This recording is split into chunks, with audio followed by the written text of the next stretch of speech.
예, 화요일 묵상의 시간입니다. 다양한 의견에 귀를 기울이되 성경으로 분별하라. 다양한 의견에 귀를 기울이되 성경으로 분별하라. 이런 제목으로 또 오늘 묵상 함께 나누겠습니다. 자, 계시록에 대한 해석은 각 교단마다 종말론을 해석하는 안목들이 다 다르고 또 같은 교단에서 신학을 해도 목사님들의 믿음에 따라 이 종말론들을 해석하는 게 너무 다양하다고 그랬어요. 무엇보다 한국 기독교 안에서 자라났다면 우리나라의 그 복음을 처음 전해준 선교사들이 그 당시, 그러니까 1900년도 초 미국에서 무디 신학교나 또는 스코필드 성경 같은, 성경 주석 같은, 그러니까 세대주의 신학 사상을 가진 사람들에게 영향을 많이 받은 선교사들이었기 때문에 우리나라의 신앙의 기초, 특히 종말론을 바라보는 기초가 대부분 세대주의적 관점으로 되어 있다라는 걸 기억해야 된다고 그랬습니다. 다시 말해서 한국교회에서 말씀을 듣고 자라난 대부분의 성도는 세대주의적 관점에서 보는 종말론적 개념들이 그렇게 교육됐고 무의식적으로 생각 속에 잠겨 있는 거죠. 자, 그래서 우리는 분명하게 요한계시록 이 본문을 통해 성도들에게 알려주시는 하나님의 뜻을 바르고 온전하게 분별하고 깨달을 수 있도록 해나가야 됩니다. 어쩌면 우리가 이 강단을 통해 요한계시록을 살피고자 하는 방법은 계시록을 살피는 또 한 가지의 방법이 될 수도 있겠지만 그래도 우리는 계시록을 통해 하나님께서 말씀하시고자 하는 그 뜻을 여러 사람의 견해가 아니라 성경의 본문을 중심으로 직접 읽고 살피면서 바르게 파악하는 이런 기회로 만들어 가야 됩니다. 그래서 우리가 계시록을 살피고자 하는 방법은 그동안 들어왔던 여러 학자들의 주장을 근거로 종말론을 쫓아가기보다 우리가 지금까지 성경을 역사적으로 살피며 하나님의 창조로부터 그 역사를 따라 그 하나님의 뜻을 따라왔듯이 요한계시록도 가능한 한 성경을 그대로 읽어가면서 요한계시록을 적어서 보내야 됐던 그 요한의 그 역사적 상황을 그걸 바탕으로 그 로마의 극심한 박해 시기에 하나님께서 그 두려움에 따른 백성들에게 보여주시고자 했던 하나님의 뜻이 어떤 것인가, 하나님이 말씀하는 이 종말의 모습이 어떤 것인가 살펴가려고 합니다. 그러나 요한계시록의 내용이 전부 시간적인 순서를 따라 기록된 건 아니기 때문에 우리는 더더욱 신경을 써서 가능한 한 이 역사 속에서 말씀하시는 하나님의 뜻이 무엇인지를 잘 파악하려고 우리가 집중하고 우리가 함께 해야 되는 거 잊지 마십시오. 자, 그래도 종말에 대한 계시록의 이야기를 우리가 살피려면 다른 사람들의 여러 견해들도 들어봐야 되고 또 성경과 비교를 해야 되는데 그래서 이렇게 살펴가기 전에 먼저 우리가 반드시 알아야 될 좀 전제가 있습니다. 원리 같은 몇 가지 원리들이 있다고 볼 수 있는데 첫째는 뭐예요? 우리는 성경이 말하는 것만 알고자 하겠다라는 이런 자세를 가져야 돼요. 둘째는 어느 학설을 지지하든 그건 절대 주장을 하지 말아야 된다는 거죠. 셋째는 어떤 신학 입장도 완전한 해답이 없다라는 것을 인정해야 됩니다. 모두가 다 성경에 근거된 말이고 근거된 말씀을 가지고 이제 유추하는 거기 때문에 이게 정확한 답이라고 볼 수는 없어요. 네 번째, 천년왕국을 두고 그리스도인들 사이에 관계에 금이 가서는 안 된다는 거죠. 어차피 미래에 벌어질 그 일인데 그걸 갖고 지금 서로 다르니 많이 싸울 필요가 없다는 거예요. 다섯 번째, 이 천년왕국설이 성경에서 아주 가장 중요한 문제는 아니라는 점을 인식해야 돼요. 그 마지막 날에 대한 얘기를 할 때 그냥 말씀이 나온 거지. 근데 이상하게 우리는 거기에 꽂혀 있긴 해요. 어쨌든 너무 중요한 문제가 아니다. 이걸 인식해야 됩니다. 여섯 번째, 이제 성경의 그 계시록에 나오는 숫자 같은 걸 해석할 때 너무 문자화시키거나 또는 문자적으로 볼 것도 너무 상징화해버리는 그런 일들이 있어서는 안 됩니다. 예를 들어서 어린 양의 혼인잔치가 7년 있을 거라고 그러는데 그 성경 어디에도 그런 말은 없어요. 그러니까 세대주의에서 주장하는 사람들이 이런 것을 자기들의 이제 주장을 설명하려고 이제 옳다고 증거하려고 무리하게 주장하는 그런 것일 뿐이죠. 이런 부분 조심해야 된다는 겁니다. 일곱 번째는 세 가지 학설에서 공통적이면서 가장 중요한 건 뭐라는 거예요, 결국. 뭐라고 말하든 간에 그들이 말하는 핵심은 그리스도께서 재림하신다라는 사실 기억해야 되고, 여덟 번째, 재림의 사건에서 가장 중요한 것은 그 재림의 주인공 그리스도가 누구시고 그분이 어떤 일을 하시는가, 왜 하나님은 그리스도를 통해 이런 일을 하시느냐, 그러니까 그리스도 중심으로 이 재림 사건을 봐야 된다는 겁니다. 마지막으로 본문에 나타난 이 묘사의 세밀한 어떤 해석을 하기보다 이 본문의 흐름을 통해서 우리에게 주어지는 이 천년왕국, 우리가 앞으로 이제 있게 될 우리의 미래에 대한 이런 어떤 이게 왜 이런 게 있느냐라는 어떤 그 기능에 초점을 맞춰서 그러니까 하나님의 의도가 뭐냐라는 거에 초점을 맞춰서 어떤 견해든 간에 결국 우리 감사와 위로와 평안이 우리에게 임할 수 있도록 그렇게 이제 우리가 살펴갈 수 있어야 됩니다. 자, 이런 마음으로 계시록을 살펴가면 다른 여러 각도로 생각을 하고 살펴가고자 하는 다른 사람들의 의견들도 충분히 계시록을 온전하게 알게 하는 하나의 도구로 사용할 수 있다라고 생각합니다. 그러니까 우리가 높고 큰 산을 살필 때 한눈으로 모든 걸 볼 수 없잖아요. 그래서 각자의 방향에서 바라보고 살핀 정보들이 다 필요한 것처럼 동서남북 뭐 다 봐야 되는 것처럼 그런 마음으로 계시록이라고 하는 이 거대한 산을 바르게 보는 그런 눈들이 생길 거예요. 그러다 보면 같은 산을 설명해도 전혀 엉뚱한 소리를 억지 주장하는 것도 많이 분별할 수 있는 그런 눈이 생길 수 있겠죠? 자, 잊지 마십시다. 자, 이런 전제들 잊지 않고 이제 천년왕국설부터 먼저 살펴보면 이 천년왕국설이란 계시록 20장에 나오는 그 천년에 대한 얘기인데 이걸 상징적으로 해석하냐 아니면 문자적 그러니까 미래에 관련된 역사로 해석하냐 여기에 따라 다르게 보는 거예요. 20장 4절 또 내가 보좌들을 보니 거기에 앉은 자들이 있어 심판하는 권세를 받았더라. 또 내가 보니 예수를 증언함과 하나님의 말씀 때문에 목배임을 당한 자들의 영혼들과 또 짐승과 그의 우상에게 경배하지 아니하고 그들의 이마와 손에 그의 표를 받지 아니한 자들이 살아서 그리스도와 더불어 1000년 동안 왕노릇하니 그 나머지 죽은 자들은 그 1000년이 차기까지 살지 못하더라. 이는 첫째 부활이라. 그러니까 문자적으로 현세와 내세 사이에 그 과도기적인 어떤 중간 시기, 1000년의 어떤 시기가 있다라는 거잖아요. 그 시기에 그리스도가 직접 통치하시는 1000년의 시간이 이루어진다. 이걸 믿느냐 아니냐에 따라 설명을 달라지는 거예요. 그래서 크게 세 가지로 구분해 볼 수 있는데 첫 번째는 예수님의 재림 이후에 천년왕국이 온다. 그게 전천년설이고 천년 왕국 후에 예수님의 재림이 있다. 이게 후천년설이고 재림 이전이나 이후나 천년왕국은 없다. 이렇게 생각하는 게 무천년설입니다. 그러니까 지금까지는 이 전천년설이 이제 대세를 이루었다라고 할 수 있는데 현재는 이 천년왕국의 이 천년을 교회 역사에 대한 어떤 상징으로 이렇게 보는 무천년설을 추종하는 이런 경우도 많습니다.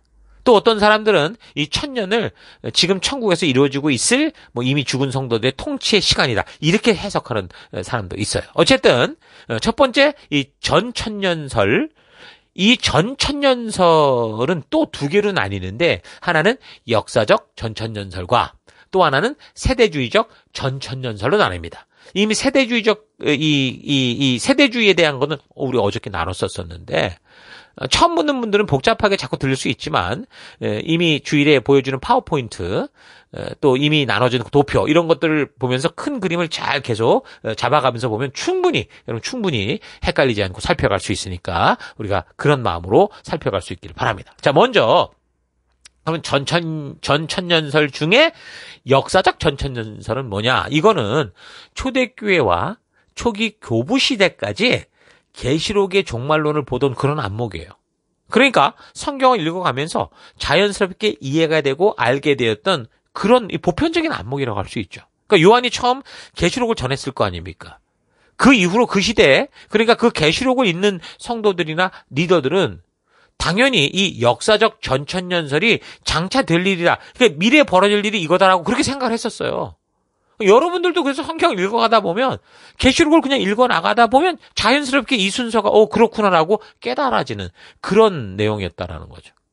근데 그리스도께서 7년의 환난 기간 후에 그리고 천년왕국 전에 지상에 한 번 재림하신다고 이제 생각을 하는 건데 우리가 잘 기억해야 될 핵심은 뭐냐? 유대인이나 성도들이나 불신자들. 그러니까 이 세상에 모두 함께 그 종말의 그 대환란을 함께 겪어가야 된다라는 거거든요. 왜 이 이야기를 하냐면 여기서의 생각이 달라서 그래요. 그러니까 역사적 전천년설과 세대주의 전천년설이 구분되는 부분이 바로 여기에요. 이 종말 대환란을 어떻게 우리가 이걸 겪어갈 거냐 아니냐 이것 때문에. 그러니까 역사적 전천년설은 성도가 다 같이 이 7년의 대환란 시기를 겪어내야 된다라는 거고 그 후에 예수님이 재림하시고 그럴 때 이제 성도들이 세상과 구별돼서 그 후 변형된 어떤 모습으로 우리가 천년왕국에서 그 천년의 생활을 누려간다라는 거거든요. 그러나 이런 역사적 전천년설은 이제 시간이 이제 그렇게 믿고 있었는데 흘러가면서 1800년대 말기부터, 그러니까 얼마 되지 않은 때예요. 그러니까 조금 전 말한 것처럼 7년 환란을 성도들이 겪느냐 아니냐 하는 해석의 차이로 성도들은 대환란을 겪지 않고 그 전에 휴거된다, 이렇게 새롭게 주장하는 게 바로 이제 세대주의적 전천년설이었습니다. 이것이 주장하는 것은, 그러니까 그래서 그리스도께서 먼저 공중으로 비밀 재림을 하신다, 공중 재림을 하신다는 거예요. 그때 이제 지상에 있던 이 교회 신자들이 이제 휴거가 돼서 올라간다. 그래서 공중에서 7년간 혼인잔치를 하고, 그동안 지상에 남은 그 불순종했던 유대인들과 불신자들은 이 7년의 대환란을 겪어가며 이제 그 현실을 깨달아간다라는 거죠. 근데 여기서 또 휴거되는 부분이, 그럼 언제 휴거되냐? 뭐 환란 전에 휴거된다, 또는 환란 중에 휴거된다, 어떤 사람은 후 3년 반 중에 휴거된다, 뭐 어떤 사람은 환란 전, 중, 후 부분 휴거된다, 이런 얘기들이 있어요. 자, 어찌됐든 바로 이 휴거에 대한 부분이 이 역사적 전천년설에서 말하듯 7년 환란을 성도들이 다 같이 겪어가느냐 아니냐, 이 다른 의견으로 이제 세대주의적 전천년설이 나온 거고, 거기는 이제 성도들의 경우 이 7년 환란을 겪지 않고 먼저 휴거가 된다, 그러니까 고통이 없다, 이제 이 얘기를 하는 거예요. 이 부분은 어느 의견이 더 성경적인지 여러분들이 우리 보통 말씀드린 것처럼 이 요한계시록 본문을 꾸준히 살펴가다 쭉 읽어가다 보면 분명하게 알게 될 거예요. 어찌됐든 이 7년 환란의 기간을 통해서 그동안 예수님을 인정하지 않던 유대인들이 대규모로 이제 회개하고 돌아오게 될 거고, 이 대환란의 시기가 끝나면 예수님은 성도들과 함께 이제 지상으로 또 공중 재림 이후에 지상으로 재림하셔서 천년왕국을 건설하신다. 이게 이제 세대주의적 전천년설자들이 주장하는 바죠. 이 세대주의적 전천년주의는 19세기 후반과 20세기 초 미국에서 급속하게 세력이 확장됐다고 했는데, 특히 이런 내용을 소설화했던 대중서적이나 영화가 이런 흐름에 큰 영향을 줬다고 봅니다. 어네스트 앵그레이 목사의 휴거, 1950년 출판했는데 이 책하고 팀 라헤이, 제리 젠킨스, 이 사람들이 적었던 레프트 비하인드 같은 경우, 이게 시리즈 영화로 막까지 나왔거든요. 그러니까 이거 애들이 보여주잖아요. 애들도 두렵고 떨려요. 막 무서워해요. 그럴 정도거든요. 그러니까 이 세대주의적 전천년설이 한국교회 부흥기에 이런 많은 영향력을 미쳤다라는 걸 우리가 알 수 있는 거죠. 자, 두 번째는 이제 후천년설인데요. 천년왕국이 그리스도의 재림보다 앞서 있다라고 얘기를 하는 거예요. 명확하지는 않지만 세상의 종말은 문자적인 천년보다 훨씬 긴 세월 동안 복음이 세계에 전파돼 가다가 결국 이 세상은 복음이 편만한 이상적인 낙원이 된다. 상징적 의미의 천년왕국이 이 땅에 건설된다는 거예요. 그래서 그리스도의 재림이 그때 이제 있을 건데, 그러고 나서 이제 그래서 온 세계가 이제 이렇게 여호와의 복음으로 충만한 세상으로 될 것이다. 이걸 이렇게 믿는 거죠. 그런데 우리가 성경의 역사를 좀 살펴왔던 것처럼 세상은 점점 그런 최상의 상태로 가게 하는 게 아니라 최악의 상태로 가는 걸 우리가 볼 수 있죠. 그리고 마태복음 24장에서 예수님께서 뭐라 말씀하셨습니까? 재림 직전에 이 땅에 배교와 대환란과 불법이 성하여 사랑이 식어지고 참 믿음을 찾아보기 힘들고 끔찍한 그 일들이 벌어질 거다, 그렇게 말씀하셨잖아요. 근데 그렇게 보면 이게 수긍이 안 되는 주장이죠. 자, 그래서 이제 이 후천년설은 그렇게 많이 받아들여지지 못하는 주장입니다. 자, 마지막 세 번째 무천년설은 대부분 오늘날 장로교회들이 받아들이고 있는 입장인데, 그러니까 문자적 천년을 부정하는 거예요. 그러니까 상징적으로 해석하는 거죠. 그러니까 초대교회 시기와 초대교부 시대를 지나면서 4세기경에 어거스틴이라고 하는 누구나 유명한 사람이죠. 이 사람이 성경을 해석할 때 알레고리적 해석을 통해서 성경을 해석해가는 이런 일이 아주 능통했습니다. 근데 이 사람이 이렇게 해석하는 방법이 중세 1000년간 주된 종말에 대한 견해가 돼버렸고, 그래서 종교개혁을 이루고 주도했던 그 루터도 또 칼빈까지도 이런 견해를 그렇게 믿고 있었던 거예요. 그러니까 이런 생각은 계시록을 너무 상징적, 그러니까 알레고리적, 풍류적으로 풀어나가려고 하게 되는데, 그렇게 하려다 보니까 이제 이런 식으로 이해가 된 거죠. 그러니까 천년이라는 게 꼭 그 천년을 말하는 게 아니다. 그냥 그리스도가 처음에 이 땅에 오셨고, 그리고 이제 재림하실 건데, 그 사이에 모든 시간을 말하는 거다. 그걸 상징하는 거다. 이렇게 이제 얘기를 하는 거죠. 그래서 그리스도가 이미 성도의 마음과 생각을 통치하는 이 상태가 바로 천년왕국이 지나가는 상태다. 이런 식으로 보는 견해입니다. 자, 이렇게 되면 역사의 흐름은 예수님의 재림과 함께 최후의 심판을 받게 되는 거고, 그래서 그 이후에 사람들이 영원한 천국과 영원한 지옥에서의 삶이 시작된다. 이렇게 이제 보는 안목이죠. 자, 이런 식으로 천년왕국을 세 가지로 나누는데요. 왜 지금 이런 이야기를 해주냐 하면은, 우리가 이제 요한계시록을 이제 살펴가잖아요. 직접 살펴보고 확인해 가다 보면, 어느 게 지금 가장 성경적인 견해인지, 이들이 주장하는 이 큰 이 주장들이 어떤 게 더 성경적인가라는 거를 여러분 스스로 알 수 있도록 하기 위해서 미리 지금 이 여러 사람들의 생각들을 이렇게 정리해서 말씀을 드린 겁니다. 저 개인적으로는요, 계시록을 읽어가면서 깨닫게 되는 그러니까 초대교회 당시, 초기 그 교회 당시 누구라도 그냥 읽었을 때 그렇게 믿을 수 있었던 역사적 전천년설이 오히려 성경적이라고 봅니다. 자, 그러니까 모든 인류가 말세의 때 7년 환란을 다 겪게 될 거고요. 그 후에 이제 예수님의 재림과 더불어서 천년왕국이 시작된다라는 걸 믿는 거죠. 여기에 근거해서 파워포인트에 나눠준 이 전체적인 그림에 대해서 요한계시록의 기록 배경과 더불어서 성경을 읽어가면서 살펴보면 초대교회 성도들이 이 편지를 받았을 때 그렇게 읽고 모두 이해했고, 그래서 초대교회나 초대교부 시대에 이런 전천년설을 자연스럽게 받아들였듯이 아마 가장 성경 본문에 충실하게 가깝다라는 것을 여러분들도 이해할 수 있지 않을까 생각이 듭니다. 어쨌든 파워포인트 자료를 잘 활용하기를 바라고요.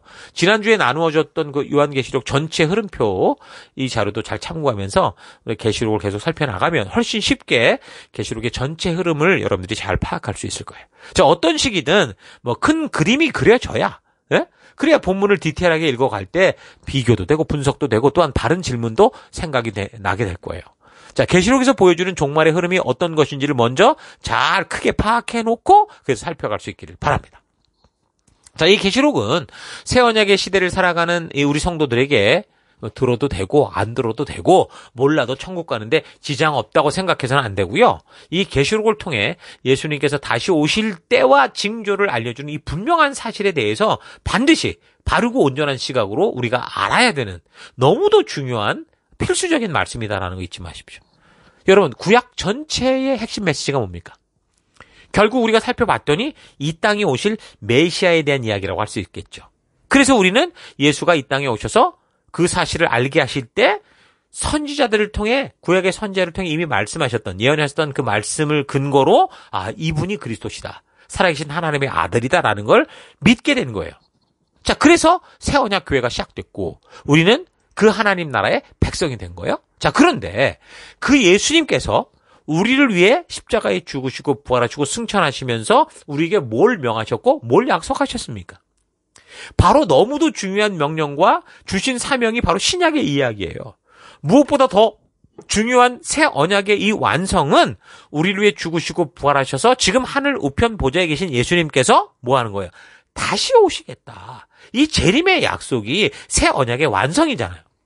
그래서 구약이 이 땅에 오실 메시아에 대한 예언과 그분에 대한 이야기였다고 한다면 신약은 이 땅에 오신 예수님과 또한 이제 다시 오실 그 예수님에 대한 예언이고 그 이야기인 거죠. 그래서 그 예수님이 이 땅에 다시 오실 때 어떠할 것인가를 알려주는 유일한 책이 바로 요한계시록인 거예요. 그래서 우리 성도들이 이 계시록을 통해서 다시 오실 예수님의 그 때와 징조를 바르게 알고 있는 건 너무 중요한 거죠. 만약에 이 계시록을 잘 모른다고 생각해 보세요. 예수님이 이 땅에 초림했을 때 예수님을 그리스도 메시아로 보지 못했던 유대 바리새인들과 같은 똑같은 짓 할걸요? 그래서 우리는 다른 사람들의 여러 이야기도 듣고 참고도 해야 되지만 무엇보다 우리 스스로 계시록을 먼저 직접 바르게 읽어가면서 하나님께서 사도 요한을 통해 알려주신 주님 다시 오실 때에 대해서 바르고 온전한 안목을 가질 수 있어야 돼요. 이 사실은요, 알아도 되고 그렇지 않아도 되는 문제가 아니에요. 우리 예수님의 재림을 소망하며 이 땅에서 나그된 삶을 살아가는 우리 성도들이 절대로 포기해서는 안 되고 반드시 바르고 온전히 알아야 될 너무도 중요한 새 언약의 완성, 핵심이다라는 사실을 잊지 말고 살피기 바랍니다. 또한 계시록을 통해서 예수님의 재림의 때를 바르게 분별하는 안목을 우리가 번뇌를 받고 살아가는 각자의 삶에 또 곳곳에서 부지런히 또 알리고 특히 우리 다음 세대들에게도 바르게 알리는 우리가 될 수 있어야 되는 거 잊지 마십시오. 그러지 않으면 예수님 초림 때 그 십자가에 못 박았던 유대인처럼 될 수 있다. 잊지 마시고 바르게 하나님의 때를 아는 우리가 되기를 바랍니다. 자, 오늘 하루 나는 지금까지 예수를 믿고 교회를 다녀오면서 어떻게 종말을 바라보고 이해해 왔는지 좀 되돌아봅시다.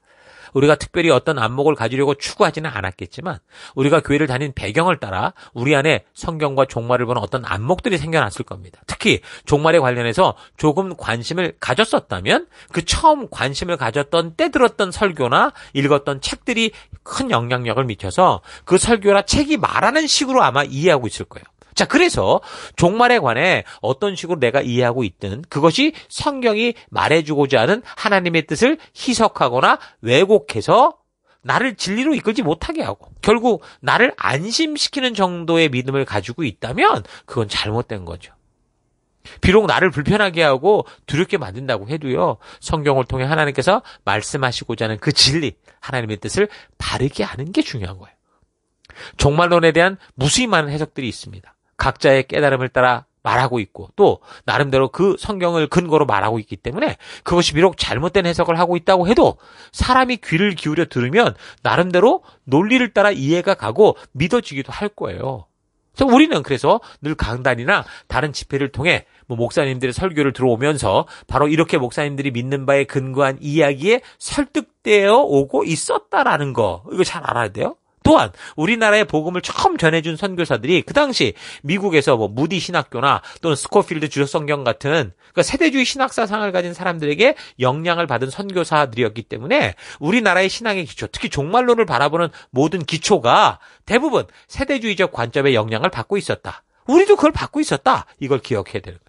자, 그래서 우리는 지금 개혁주의의 신앙을 한다고 해도 1900년 초부터 강한 영향력을 미치면서 불과 한 100여 년 만에 개혁 신학과 견줄 만한 신학으로 성장한 이 세대주의의 영향이 많이 섞여 있을 수 있습니다. 특히 우리나라의 기독교 경우 개혁 신학보다 세대주의 신학의 영향을 먼저 받았다고 할 수 있기 때문에 현재에도 개혁주의 신앙을 이야기하면서도 종말론의 관점은 세대주의적인 사고를 갖고 있는 경우가 많아요. 자, 그래서 우리에게 중요한 것은 다른 사람의 의견에 귀를 기울이지만 결국 계시록을 스스로 성경 역사의 흐름과 연결해서 읽고 묵상하고 하나님의 뜻을 바르게 아는 겁니다. 우리가 지금까지 어떻게 종말에 대해 교육이 됐든 여러 가지 해석들을 다양하게 듣고 다각도로 살펴보되 결국에는 성경의 도우심을 따라 이 성경의 사실을 통해서 말씀에 근거한 바른 믿음을 가져야 됩니다. 자, 우리가 이번에 계시록을 살펴가는 이 기회를 통해서 나를 안심시키고 하려고 하는 그런 논리가 아니고 성경을 통해 그 백성들에게 말씀하시고자 하는 하나님의 뜻을 우리가 바르게 알아서 우리가 지금 살아가는 현장에서 이 땅이 마지막이 아닐 뿐 아니라 영원한 나라에서 살아갈 존재다라는 거 잊지 마시고 우리 주의 재림의 날을 소망하면서 하루하루 하나님이 주신 법도와 규례와 명령과 계명의 가치를 따라 살아가는 참으로 빛되고 소금된 누룩된 열방의 제사장이요 거룩한 하나님 나라 증인되는 삶을 살아가는 여러분 되기를 주의 이름으로 축원합니다. 자, 오늘 하루도 힘내십시오. 잠시 기도하겠습니다. 하나님은 당신의 백성들에게 하나님의 진심을 알게 하셔서 쉽고 편안한 길이 아니라 바른 생명의 길을 걷게 하시는데 나는 여전히 하나님의 힘을 통해 쉽고 빠른 길, 늘 예외를 인정받고자 하는 그런 길을 추구했던 것 회개합니다. 용서해 주옵소서. 하나님, 말세에 대한 주님의 음성을 바르게 듣고자 성경을 읽고 공부하며 깨닫게 된 자신들의 생각과 의견들이 너무도 많은 이 시대에 보다 더 바르게 성경과 역사를 통해 하나님께서 말씀하시는 뜻, 하나님의 진정한 의도를 바르게 만날 수 있도록 주님 인도하여 주옵소서. 하나님, 성실하고 부지런히 성경의 근거를 통해 우리 하나님의 뜻을 찾고 만남으로 여러 사람의 다양한 의견들에 귀를 기울인다고 해도 결국 진리의 성령 하나님께서 인도하시고 이끌어주시는 놀라운 은혜를 만나는 내가 되기를 원합니다. 하나님, 이런 안목을 주시고 그런 지혜 주옵소서. 우리 진리의 성령 하나님께서 그런 길로 우리를 이끄시고 함께 하실 것 감사드리고 예수님 이름으로 기도했습니다. 아멘.